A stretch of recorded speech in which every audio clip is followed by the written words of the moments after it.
Thanks for downloading a 3CR podcast. 3CR is an independent community radio station based in Melbourne, Australia. We need your financial support to keep going. Go to www.3cr.org.au for more information and to donate online. Now stay tuned for your 3CR podcast.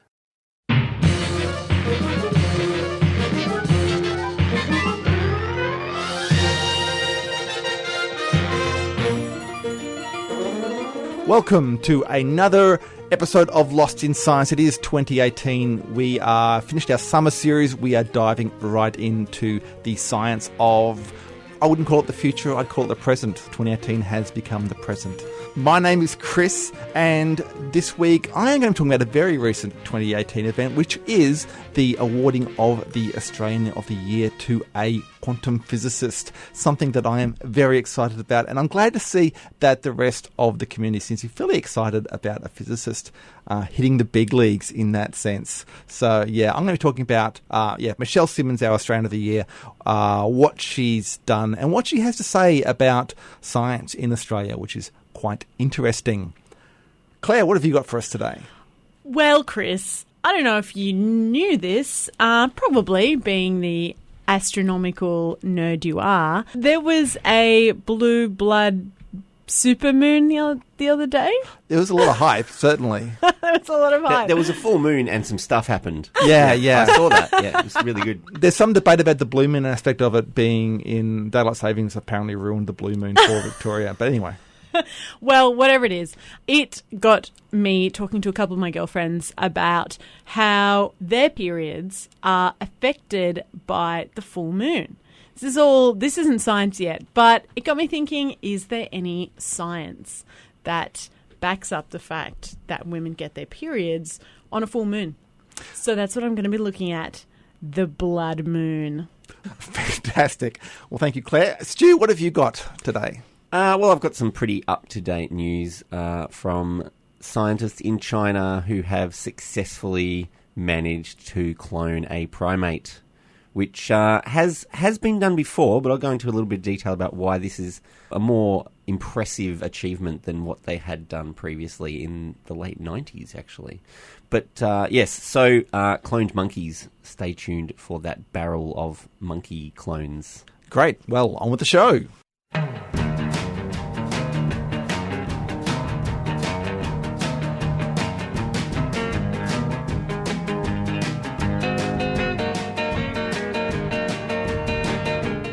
Yes, you are listening to Lost in Science. My name is Chris, and I am very excited about the news that quantum physicist Michelle Simmons was named Australian of the Year in Woohoo! January. Is this the first time a physicist has been named Australian of the Year?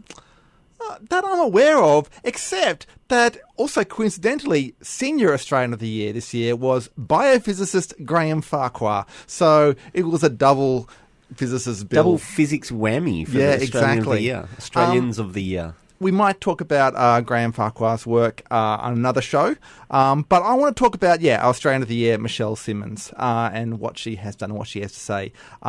She is from the UK originally, but she has, some interesting things to say about Australian science. But first we should look at the actual science. Let's dive into some quantum physics, shall we?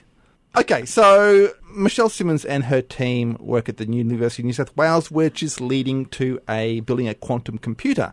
Now, there's a lot of excitement worldwide about everyone's excited about quantum computers. They are. They're seen as the next big leap in computing. And now one way of thinking about how they work that I like to think of is to imagine, you've heard of Schrodinger's cat, the cat that's in two different states at once. Well, imagine the cat has a calculator. And so just like the cat can be in two different states, the calculator can be in two or more different states, doing two or more different calculations at the same time. So it's kind of a form of parallel processing, things you can't do on a normal computer.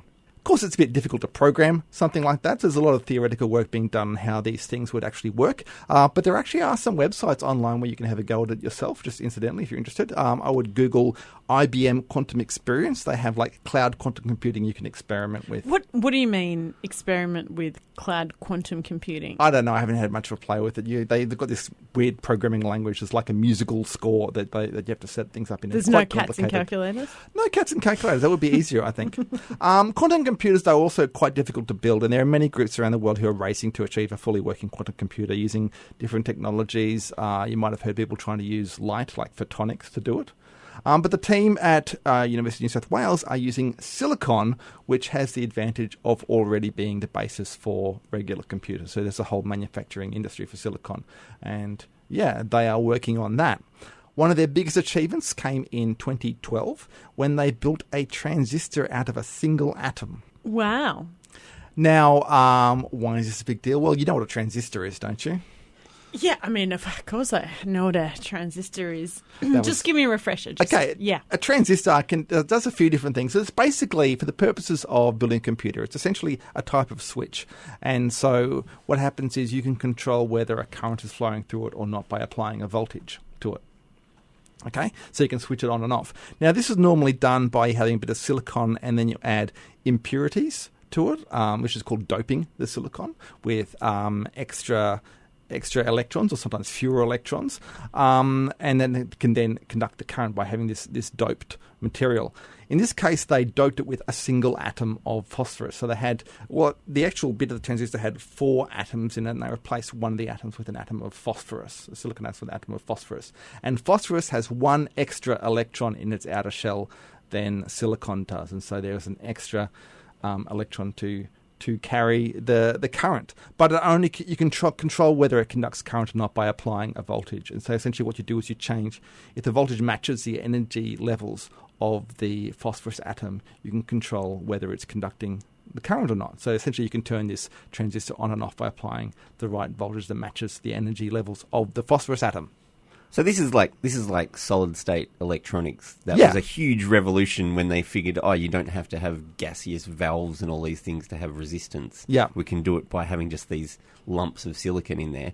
But this is so much smaller than anything that's come before. Yeah. That it means the size of the machines you can build with it is even smaller.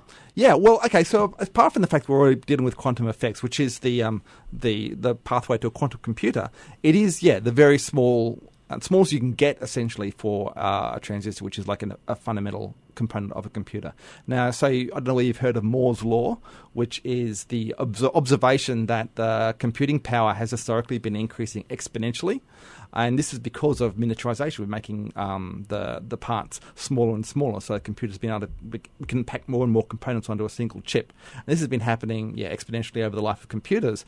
And it was predicted that it would reach its end point when you got down to components being the size of a single atom. And this was expected to happen about 2020. Now, Michelle Simmons' team achieved this in 2012, so they were a few years early. It's not at the commercial stage yet, but basically we're reaching the limits of Moore's law already. So it's a big thing in computing circles. So that's it's quite a big it is quite a big achievement. Like I said, it's a bit of a way off being done commercially, and this is, I guess, one of the things that she's observed about Australian science. So essentially, she came to Australia from the UK because she liked the way that science worked in Australia. So she did her original study in the UK, but Britain was very hierarchical and also very focused on kind of a lot of the basic research and, people kind of looking at all the reasons why things wouldn't work in practice. There was a lot of obstacles to doing stuff. US, she said, is very highly competitive. You have to really fight for your funds and you have to rely on senior mentors to get those funds. So she came to Australia where basically there was a lot more freedom to work on what you want and it's easier to collaborate with different groups around the country.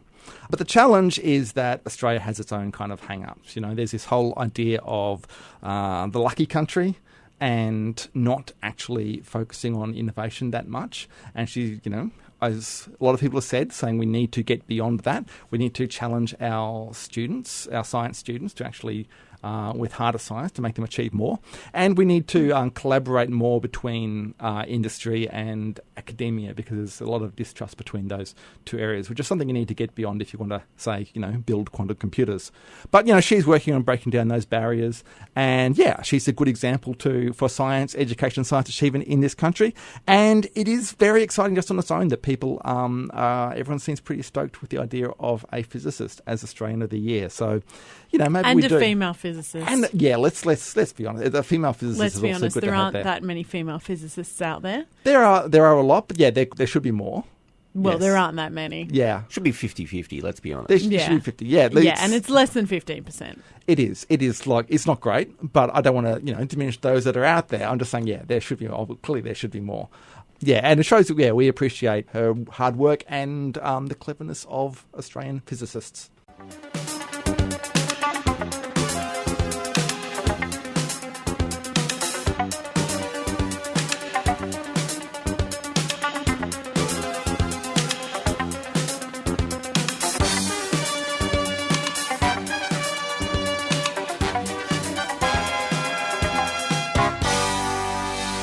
Okay, so there was a super blue blood moon recently. It was the first time in 35 years that we've had a total lunar eclipse. Also, at the same time, a blue moon.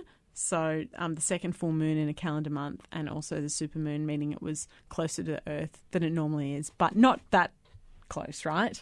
Well, I don't think it's visibly bigger. It did look spectacular. I went out that night. Look and amazing. for once in a long time, in a blue moon? it was, for once in a blue moon, the skies were clear in Melbourne and you could see it quite well.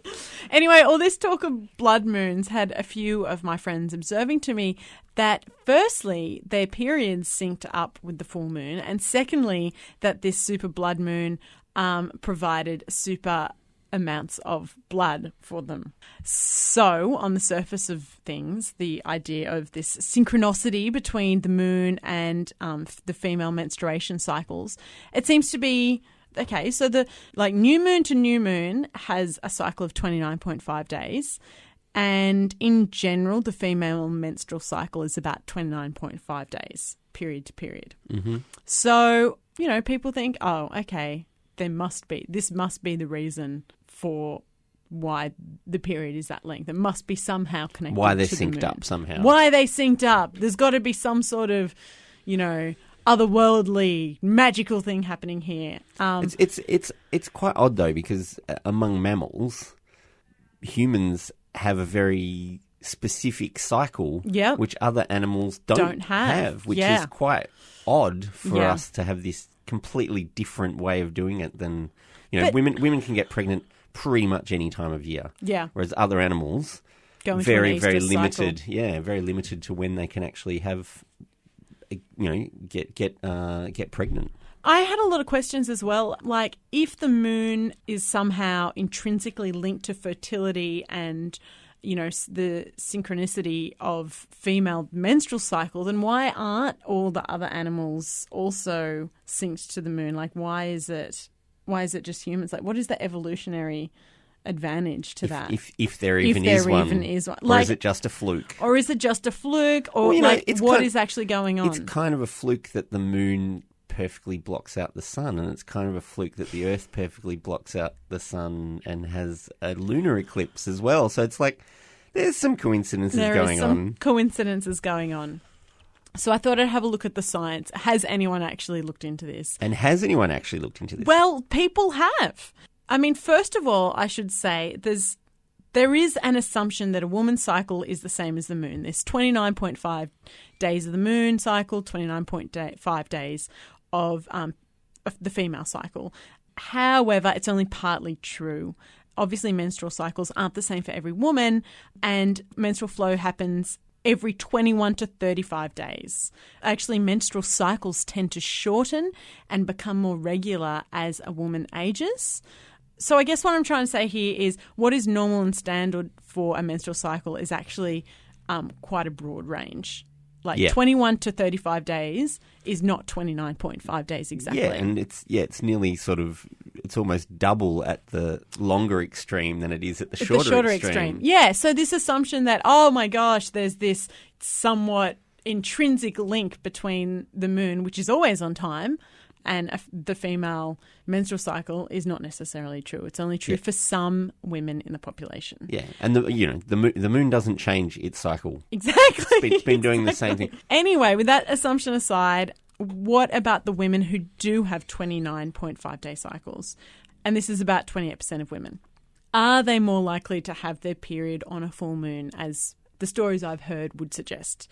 Which brings us to a paper back in 1987 from a scientist named Winifred Cutler, and she published a paper called Lunar Influences on the Reproductive Cycle in Women. She found female uni students who lived in dorms, and she got one woman per dorm, and if they had a cycle that was 29.5 days, plus or minus 1 day, then she put them in the study. There was 229 women who participated, and from this, she found that these women were statistically more likely to have their period during the full moon, which is interesting. It is interesting. Another research paper from 1980 showed this as well, with 70% of women who have that 29.5-day cycle getting their period within 7.5 days of the full moon. So is that 3 days either side, or is that no? That's after the full moon. Yeah, right. Okay. After the full moon. So I mean, they're not huge numbers that they're dealing with. 230 women is not, the largest number of women that you could have in a trial. Anyway, these are older studies, and they do have, like I said, these smaller data sets. What I sort of find interesting is with the types of apps that are available now, you've got apps that track women's cycles. There's one called Natural Cycles, which was developed by a physicist who came up with an algorithm to, you input your basal body temperature and when you get your period, and it gives you quite accurate, equivalent to the pill, if you do it correctly, information about, when you can safely have sex and when you can't, as a contraceptive method. Those data sets would be really useful. Which would be really useful if we wanted to actually go back and have a look as to, whether it was the norm for women with a 29.5-day cycle with a large data set. I mean, I guess the question I haven't even tried to answer here is, if this is the case and women are more likely to have their periods during a full moon, why? Why would that even happen? And there's a lot of conjecture about this. There's a lot of dodgy websites dedicated to this. Dodgy websites on the internet. Who would guess? Especially referring to Babylonian texts. Oh, really? Yes. In the scientific journals, there's a lot of speculation around the hormone melatonin, which is the hormone that has a function in sleep and wakefulness. And its part, it has quite a big part to play in the onset of menstruation. It's been shown to change significantly during the female cycle. So there's some speculation around the moon being brighter, initiating a hormonal response, and then menstruation. But I don't know, that doesn't seem to be realistic given you've got so much artificial light in our lives now. Yeah, you would think if there was something tied to the light, then surely this would have changed since, the invention of the candle, let alone electric light and television and Yeah, I don't know. It should surely come up in the synchronicity of fertility as well, so that if there was some sort of rhythmic cycle, you'd get more babies being born at certain times of the year, or at certain times of months. But that doesn't seem to be the case. No. So no. It may just be that's the evidence right there. Totally. And I mean, the most bizarre theory, if you'll indulge me, would have to be the idea that human females being 70% water are like small oceans, and the gravitational pull of the moon is somehow bringing on some sort of menstruation. But the gravity of the moon doesn't change just because you can see it. It's there all the time. Yeah. Yeah. And also the distance between two objects has a huge influence on the gravitational attraction between them. So you're going to be more attracted to the ground and the cars and the buildings around you than the moon. Or a fly that lands on your arm. Yeah, we're a very ordered mass of cells. We're not like an ocean. No. As pretty as that sounds.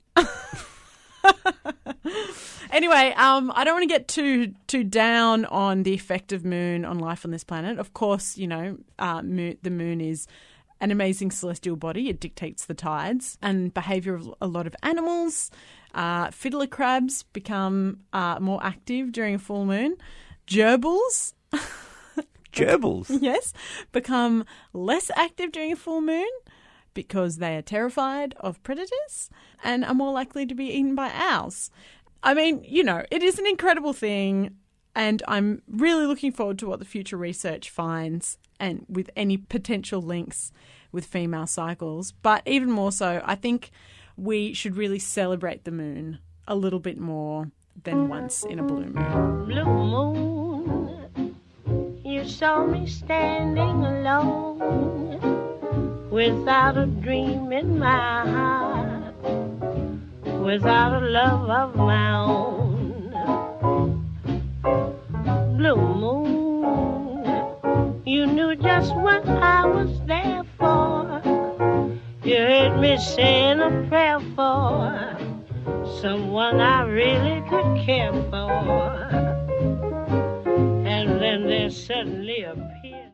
So almost 20 years ago in 1999, researchers in the United States first cloned a rhesus monkey using a method called embryo splitting. So this method involves taking an embryo at the 8-cell stage and dividing Fairly it into small. two. Yeah, very, very early. So it's like single fertilized egg, 2 cells, 4 cells, 8 cells. When it gets to 8 cells, they chop it into 2 Right. and create 2 separate and practically identical embryos from a single fertilization of an egg. Yeah, like identical twins. That's exactly right. So this happens naturally in a number of species where you get identical twins, including humans. And that's because it's basically a natural fertilization process. So to call it cloning is sort of a bit of a stretch, really. Yeah, we'd have to call twins cloning. Well, yeah. And there's Natural also cloning. there's also no way to accurately predict the genotype of offspring that are produced in this way. So they're saying, part of the reason for cloning is to get genetically identical individuals for various reasons. So that was in 1999 that they cloned this rhesus monkey. They called it Tetra because Tetra means 4 and it started as 4 cells. But 3 years before that, in 1996, Dolly the sheep was cloned, and that was a big deal at the time, Yeah. using a completely different technique. So they got an egg cell and removed the nucleus of the egg cell and replaced it with the nucleus of an adult sheep cell. So they basically made a fake egg.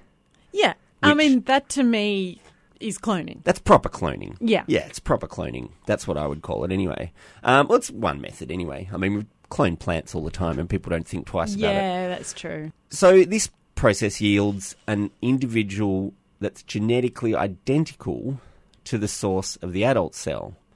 And despite being used successfully on cattle and mice and goats and rabbits and a whole bunch of other species, not been successful when applied to primates. Obviously, primates includes monkeys and humans and the great apes as well. So there's actually a fair bit of interest in cloning the primates. But this year, scientists in China have published a paper outlining their successful cloning of 2 long-tailed macaque monkeys using a modified version of the same technique that was used on Dolly. So the main change they've made, so they have actually been only successful using cell nuclei from monkey embryos, not adult monkeys. So it is slightly different. They have to get a monkey embryo, and then they can make multiple copies of that monkey embryo. Whereas in Dolly the sheep, it was an adult sheep that Yeah. they used, and they could just grab any old cell from a So- sheep. And they did also have to figure out which modulators to switch on and off in order for the cells to start developing as embryos. But they claim now they've removed the technical barriers to primate cloning, which is kind of a bit of a holy grail of cloning technologies to be able to clone primates.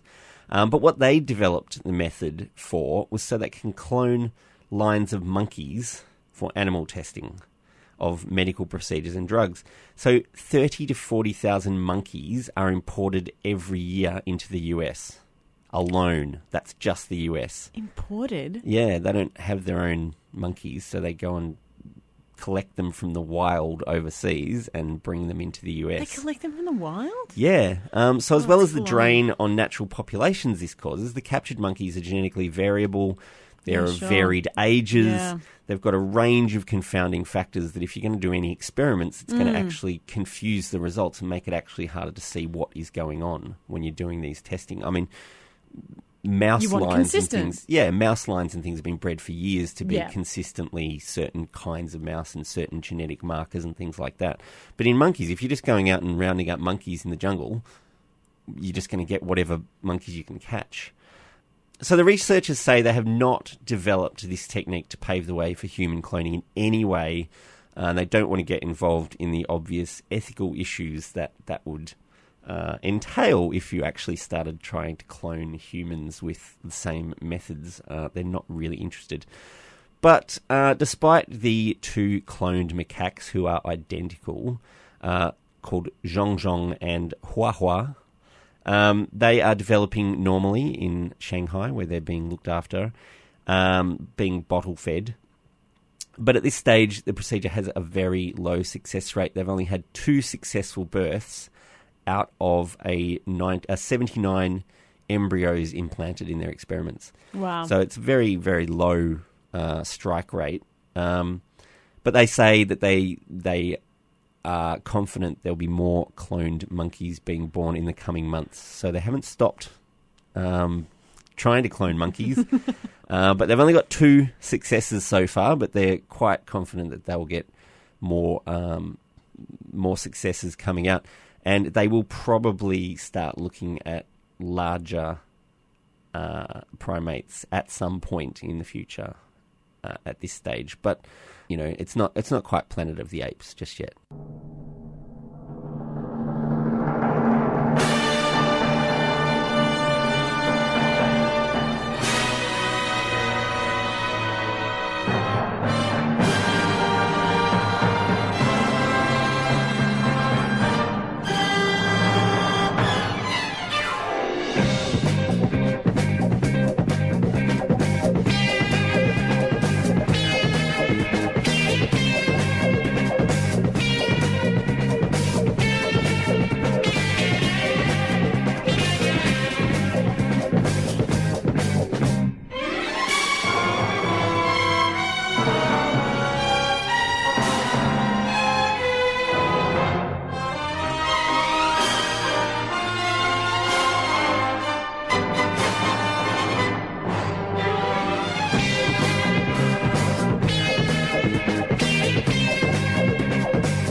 That's all we have for another week on Lost in Science. Thank you very much for joining us for our first show back for 2018.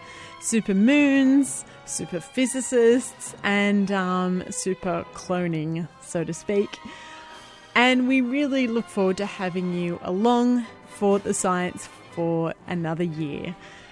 Lost in Science is recorded at the 3CR studios in Melbourne, with the support of the Community Broadcasting Foundation, and is played across Australia on the Community Radio Network. Please get in touch with us. We would love to hear from you, especially in this new year. You can find us on Twitter, on Facebook at Lost in Science on 3CR, or you can drop us an email at lostinsci@gmail.com. Especially if you're a scientist out there, drop us a line and let us know what you are doing and what you're researching. But if we don't hear from you before then, we will catch you next week when we once again get lost in science.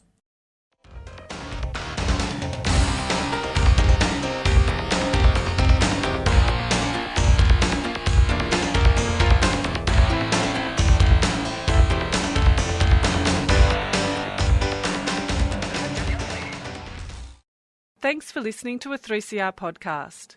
3CR is an independent community radio station based in Melbourne, Australia. We need your financial support to keep going. Go to www.3cr.org.au for more information and to donate online.